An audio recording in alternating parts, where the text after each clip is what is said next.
अस्सलाम वालेकुम रहमतुल्लाहि व बरकातुहू। मेरा नाम अहमद अकील है, आप देख रहे हैं प्रॉपर्टी टीवी। वक्त की बहुत इंपॉर्टेंस है।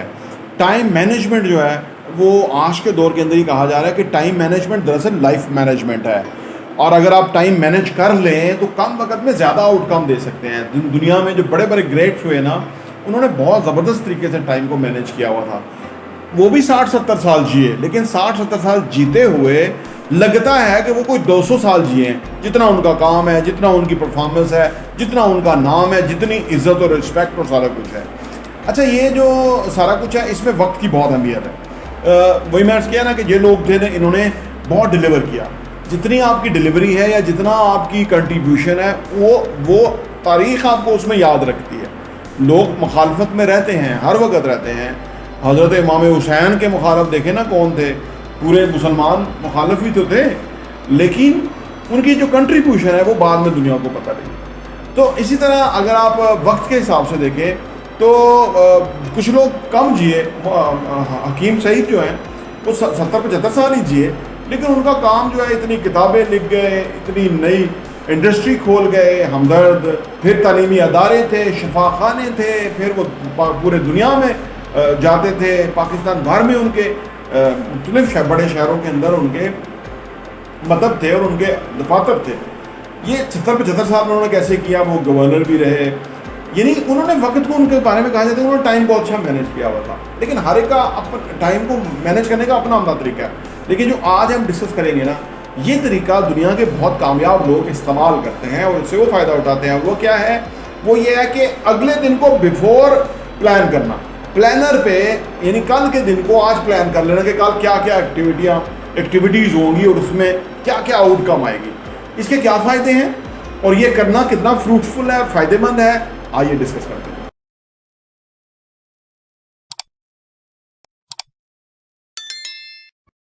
Welcome back. तो ये बेहद इंपॉर्टेंट है जी। अगर आप चाहते हैं ना अपना टाइम को ज़्यादा बेहतर यूटिलाइज करें। लोग बहुत टाइम ज़ाया करते हैं, लोगों का टाइम नहीं पास हो रहा होता, लेकिन कामयाब लोग जो हैं हमेशा कम वक्त का बताते रहते हैं कि मेरा वह टाइम कम है, इसलिए कि उन्होंने प्लान किया होता है। उनका हर चीज़ क्लियर होती है। तो नंबर 1 नुक्ता कि अगर हम बिफोर एक दिन अगले दिन को प्लान कर लें तो नंबर 1 जो चीज़ आ जाती है वो क्या आ जाती है? नंबर 1 चीज़ आ जाती है क्लैरिटी और एंड फोकस। जब हमें पता होता है कि कल 9 बजे हमने ये अपॉइंटमेंट है, ये मीटिंग है, ये काम है, ये सरगर्मी है, ये बड़ा काम होने जा रहा है या ये मीटअप है, या तो क्लैरिटी आ जाती है, फोकस हम हो जाते हैं कि 9 बजे। यानी इसका मतलब है कि बिफोर हम तैयार होंगे, बिफोर हम रेडी होंगे, सारी प्रिपरेशन कर लेंगे क्योंकि कल 9 बजे हमने इस काम में इन्वॉल्व होना है। तो क्लैरिटी आ जाती है, फोकस आ जाता है। नंबर 2 ये है कि जी टाइम मैनेजमेंट। अगर आपका प्लान है ना तो आपका टाइम मैनेज हो जाएगा। यानी जिस तरह पैसे को मैनेज करना होता है ना कि पैसे को समझना है कि किधर खर्च करना है वगैरह, इस तरह टाइम को मैनेज करना है। जब हम अगले दिन को प्लान कर लेते हैं तो हमारा टाइम मैनेज हो जाता है कि जी हम 9 बजे ये है, 9:30 इस तरह से, 10:30 10:45 ये हमारी एंगेजमेंट है, और फिर एक के बाद एक एक्टिविटी और उसके बाद हम मैक्सिमम आउटकम निकाल सकते हैं। तो वक्त बहुत अच्छी तरह मैनेज हो जाता है। नंबर 3 ये है कि जी रिड्यूस स्ट्रेस। जब हम मुख्तलिफ काम करना चाहते हैं और प्लान नहीं किया होता तो हमारी प्रॉब्लम हो जाती है, स्ट्रेस आ जाती है कि उधर जाएं, उधर मिलें, ये करें, किसी ने आना है, कैसे करें, ब्याक का 4 काम कैसे करें। लेकिन अगर हमने बिफोर डे प्लान कर लिया होता तो ऑलरेडी 24 घंटे पहले हमें पता होता है कि हम किस तरह इस सारी एक्टिविटीज़ को मैनेज करेंगे, आगे लेके चलेंगे। तो ये बेहतरीन जो है ना स्ट्रेस मैनेज हो जाता है, अदरवाइज आप स्ट्रेस में रहेंगे। नंबर 4 ये है कि जी मैक्सिमाइज प्रोडक्टिविटी। प्रोडक्टिविटी जो है वो प्लान करने से है। प्रोडक्टिविटी ये है कि मिनिमम टाइम में मैक्सिमम आउटकम निकालना, और ये तब होगा जब हमने प्लान किया होगा, एक के बाद एक चीज़ प्लान की होगी, और फिर जो घड़ी क्लिक क्लिक करके गुजर रही है, हम उसी रफ्तार से चीज़ों में इन्वॉल्व हो रहे हैं, वहाँ से हम चीज़ें कुछ पिक कर रहे हैं, सीख रहे हैं, अप्लाई कर रहे हैं, बेनिफिट उठा रहे हैं, उसके इनपुट्स दे रहे हैं, उसके नतीजे आएंगे। नंबर 5 ये है कि अवॉइडिंग प्रोक्रेस्टिनेशन। प्रोक्रेस्टिनेशन क्या है? कि चीज़ों को डिले करते जाना। लेकिन जब हमने बिफोर डे प्लान कर लिया होता है तो फिर हमें पता होता है कि हमने डिसाइड कर लिया, फैसला हो चुका, कमिटमेंट हो चुकी, अब हम वो कर गुजरते हैं, उसको प्रोक्रेस्टिनेट नहीं करते। तो ये एक और फ़ायदा है। नंबर 6 है कि फ्लेक्सिबिलिटी।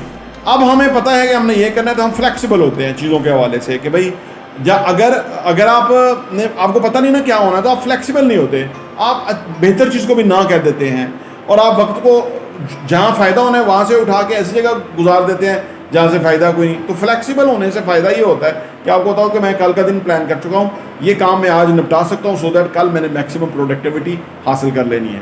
नंबर 7 ये है कि जी बेटर डिसीजन मेकिंग। जब आप बिफोर डे प्लान कर लेते हो तो फैसला साजी अच्छा हो जाता है, आपको टाइम मिल जाता है सोचने का, आपको पता है कि ये काम करना है, ये इतने बजे होना है, तो अभी सोचने का टाइम है कि कैसे करना है, क्या करना है, बहुत इंपॉर्टेंट है। आठ ये है कि जी पॉजिटिव हैबिट्स। जब हम अपनी एक्टिविटीज़ को प्लान कर लेते हैं तो पॉजिटिव हैबिट्स पर चले जाते हैं हम, क्योंकि जो भी अगर हम प्लान करेंगे ना तो बुरा चीज़ प्लान नहीं कर सकते, वक्त ज़ाया करना नहीं प्लान कर सकते, वक्त का सही इस्तेमाल प्लान करेंगे, अच्छी आदत प्लान करेंगे कि ये मैं करूँगा, ये अच्छा करूँगा, क्योंकि हमें पता है कि रोज़ाना की जो प्रोडक्टिविटी है या रोज़ाना की जो अच्छी आदत है वो हमें आने वाले टाइम में एक बड़ी कामयाबी की तरफ ले जाएगी। तो ये एक अनदर फ़ायदा है। तो 9 ये है कि जी इन्हेंस वर्क लाइफ बैलेंस। आज के दौर के अंदर वर्क लाइफ बैलेंस करना बड़ा मुश्किल है, लेकिन जब हमने दिनों को प्लान किया हुआ है कि जी 3 दिन के बाद ये एक्टिविटी है, 1 दिन के बाद ये है, 4 दिन के बाद इस तरह से है, तो क्या है कि जब हमारे पास वक्त अवेलेबल होगा तो हम अपने के साथ गुजारेंगे, उसको बैलेंस करेंगे, हमें पता है कि आगे मसरूफियत आ रही है, तो ये एक बड़ा गनीमत है टाइम, तो वो अपनों के साथ स्पेंड करेंगे, तो ये वर्क लाइफ बैलेंस ज़्यादा अच्छा हो जाता है। नंबर 10 ये है कि जी सेंस ऑफ अचीवमेंट। जब हम चीज़ों को प्लान करके एग्जीक्यूट करते रहते हैं तो हमें एक बड़ी एक हौसला अफजाई होती है हमारी अपनी कि हमने कुछ अचीव कर रखा है।